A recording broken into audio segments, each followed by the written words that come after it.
Top départ pour notre rendez-vous du matin, la matinale d'Afrique Sport. Nous commençons ce numéro avec des infos du continent. Débutons-le en Côte d'Ivoire.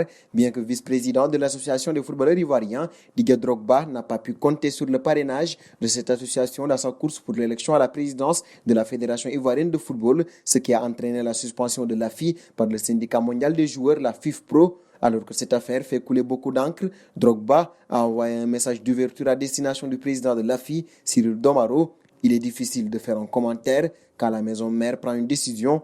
Je pense qu'on doit faire une réunion, une conférence pour en parler, pour évoquer la situation, a glissé l'ancienne gloire devant la presse. Et de Didier Drogba, passons à Osimhen, alors que son arrivée à Naples est présentée comme imminente depuis 2 jours. L'attaquant de Lille ne s'est toujours pas officiellement engagé en faveur du club italien. Invité à s'exprimer sur ce dossier, le directeur sportif napolitain a sérieusement calmé le jeu. Osimhen, pour l'instant, nous devons parvenir à un accord avec le nouvel agent. Nous sommes intéressés, mais ce n'est pas aussi avancé que ce que tout le monde pense de la négociation, a tempéré l'Italien pour DAZN. Filons aux côtés d'Al Ahly, le club est connu pour sa santé financière. Le club égyptien se permet quelquefois de faire des grands coups lors des mercatos. La prochaine attraction pourrait être le défenseur d'Aston Villa, Tyrone Mings. Ce n'est tout de même pas la priorité des dirigeants de la formation Cairot. Le défenseur anglais a séduit Walid Salah Eldin par ses belles prestations cette saison en Premier League. D'ailleurs, son club reste en Premier League, de quoi susciter l'intérêt de l'ancien joueur du National du Caire, qui a d'ailleurs encouragé la direction du club à le recruter. Âgé de 27 ans, Tyrone Mings a rejoint Aston Villa l'été dernier en provenance de Bournemouth. Au cas où la direction d'Al Ahly décide de passer à l'offensive, elle sera en concurrence avec Arsenal. Un bon chez Bakambu pour fermer la page Afrique de la matinale. Longtemps bloqué en France durant le confinement, l'attaquant Cédric a enfin pu rejouer avec son club du Beingo One. L'international congolais est entré en jeu à la 67e minute du match contre Chongqing Lifan, sans parvenir à trouver la faille puisque la VAR lui a refusé un but à la 85e minute. Pour rappel, les matchs ont tous lié à huis clos et regroupés dans les villes de Dalian et Chuzhou. Les joueurs de ces équipes sont cantonnés dans leur hôtel respectif pour 70 jours et ne sont autorisés à sortir que pour s'entraîner ou jouer leur match. Seconde partie de la matinale et nous la débutons avec la Ligue des Champions. Le gouvernement britannique a confirmé que le Real Madrid n'aurait pas à subir de quarantaine pour disputer son 8e de finale retour face à Manchester City. Contacté par Sky Sport, le ministère britannique de la Culture et des Sports précise que certains événements sportifs, comme la Ligue des Champions, seraient dispensés de passer par cette quarantaine de 15 jours imposée aux voyageurs venant d'Espagne. Le match devrait donc se dérouler à l'Etihad Stadium le 7 août prochain. Manchester City s'était imposé 2-1 à Madrid au match aller.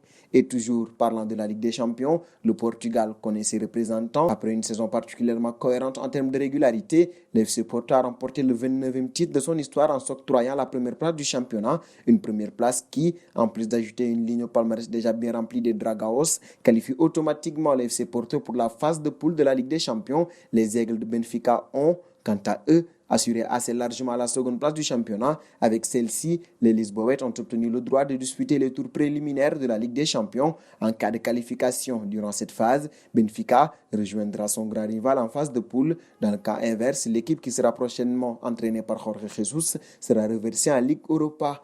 Nous filons en Angleterre où le tableau s'est figé. Le vainqueur de la Premier League, Liverpool, Manchester City sont second, Manchester United et Chelsea vont représenter l'Angleterre pour la dite compétition de Ligue des Champions. Leicester et Tottenham seront reversés en Europa League, tandis que Watford, Ismaïla Sarr, Bournemouth et Norwich sont relégués en D2. Aston Villa s'est sauvé de justesse.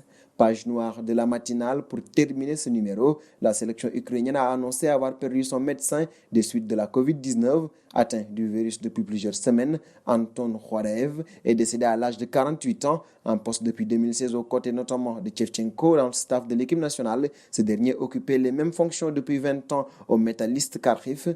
En mars dernier, Andrei Shevchenko avait comparé la pandémie à la catastrophe de Tchernobyl qui avait frappé le pays en 1986. Clap de fin pour cette matinale. Chers amis internautes qui nous suivent d'un peu partout, nous sommes maintenant plus de 70 000 membres de la famille Afrique Sport et chaque jour, nous essayons de participer à l'essor du football africain. Pour nous aider à faire grandir notre chaîne, n'hésitez pas à partager nos contenus. Nous vous donnons rendez-vous demain tout en vous invitant à vous abonner encore pour vivre le football continental et international. Abonnez-vous sur la chaîne Afrique Sport pour de nouveaux contenus exclusifs de vos sportifs préférés. N'oubliez pas également d'activer la petite cloche pour ne rien rater.